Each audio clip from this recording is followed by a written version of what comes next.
उसी ने मेरे लिए टैक्सी अरेंज की थी। तो वो कहने लगा कि ऐसे कोई भी चीज़ मत रखिएगा जिससे कि मतलब आपकी आइडेंटिटी पता चल जाए। तो क्या हुआ कि तब मैं हनुमान चालीसा रखता था यहाँ पे पॉकेट में ना ऊपर। तो पासपोर्ट तो मैंने रख दिया अपने लगेज में ही, जहाँ मैं रुका हुआ था वहीं पर ही गजनी में। तो वो कहने लगा वहाँ पे किडनैप कर लेते हैं बंदों को, विदेशी बंदों को।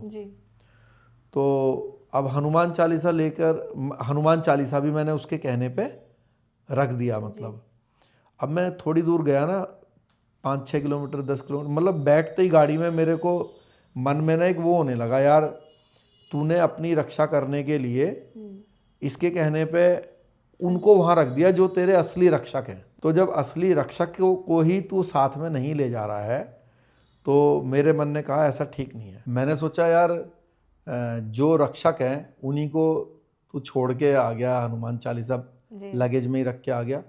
तो फिर मैं वापस आया, वापस आके हनुमान चालीसा दोबारा से अपनी पॉकेट में रखी और फिर मैं गया वहाँ पे फर्स्ट टाइम।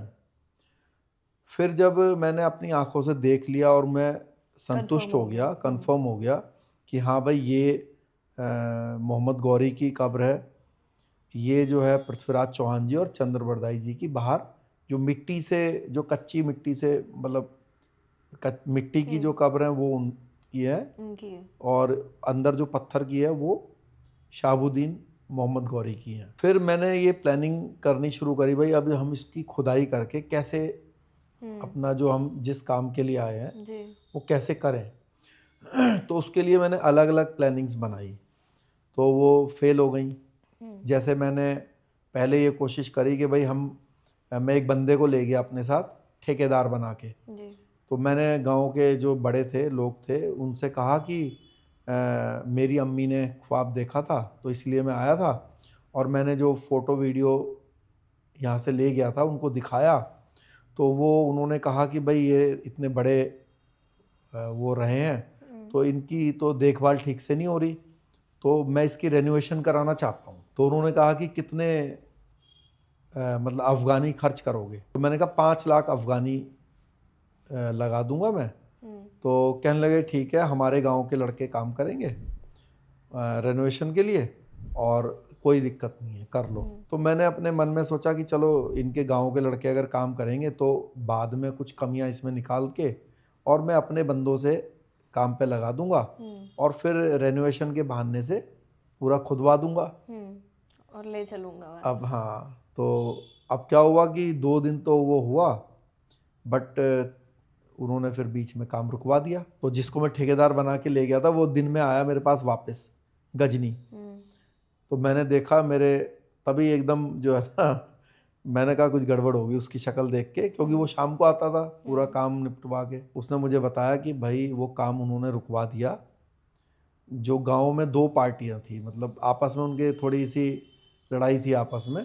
तो एक पार्टी जिसने हमें अलाउड किया था, तो उसकी जो अपोजिट पार्टी थी उसने वो काम रुकवा दिया। तो कहने लगा कि आपको चलना पड़ेगा अगर आप चाहते हो कि काम कल हो। तो मैंने कहा चलो, तो हम उसी समय मैं उसके साथ चल दिया। अब जब हम वहाँ पे पहुँचे तो जाते ही उन्होंने हमें पकड़ लिया। अब पकड़ लिया और पकड़ने के बाद जो है कहने लगे कि ये जो है जासूस है मेरे लिए और इससे पूछताछ करनी है। इतने में मतलब वो मुझे मस्जिद के अंदर ले जा रहे थे, लेकिन इतने में ही क्या हुआ कि अंदर से जिन्होंने अलाउड किया था हमें, हाजी साहब ने, वो आ गए। तो कहने लगे कि छोड़ो अभी नमाज का टाइम तो ख़त्म हो गया है और घर चलते हैं, वहाँ बात करते हैं।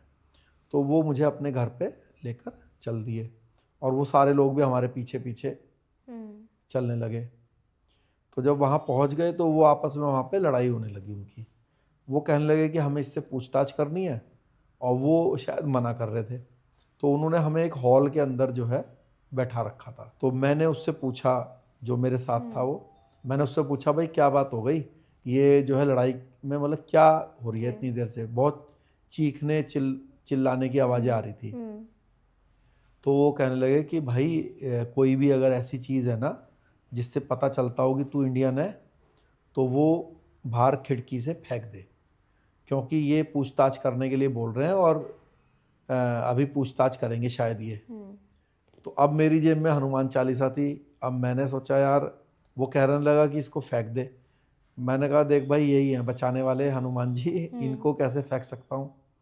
तो खैर थोड़ी देर में वो लोग अंदर आ गए सब लोग, और वो फिर पूछताछ करने लगे मुझसे, भाई कहाँ से आए हो। तो मैंने कहा पाकिस्तान से आया हूँ। तो कह रहे पाकिस्तान में कहाँ से। मैंने कहा कि लाहौर से। तो कह रहे लाहौर में कहाँ से।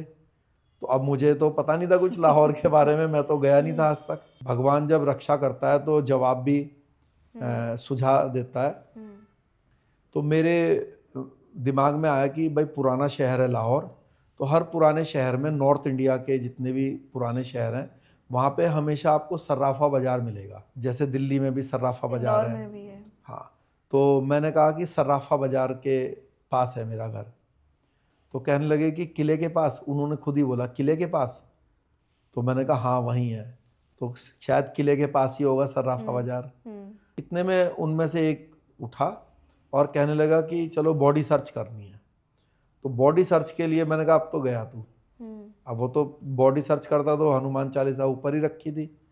लेकिन वो जो हाजी साहब थे उन्होंने रोक दिया। उन्होंने कहा देखो भाई ये हमारे घर में है तो बॉडी सर्च नहीं करने देंगे, तुमने कहा पूछताछ करनी है तो मैंने अलाउड कर दिया। तो खैर फिर से लड़ाई हो गई उनकी आपस में, तो वो चले गए वहाँ से। 15-20 लोग थे। बात ये हुई आखिरी में कि भाई इसको वली के पास ले जाना है और फिर वो जो फैसला करें।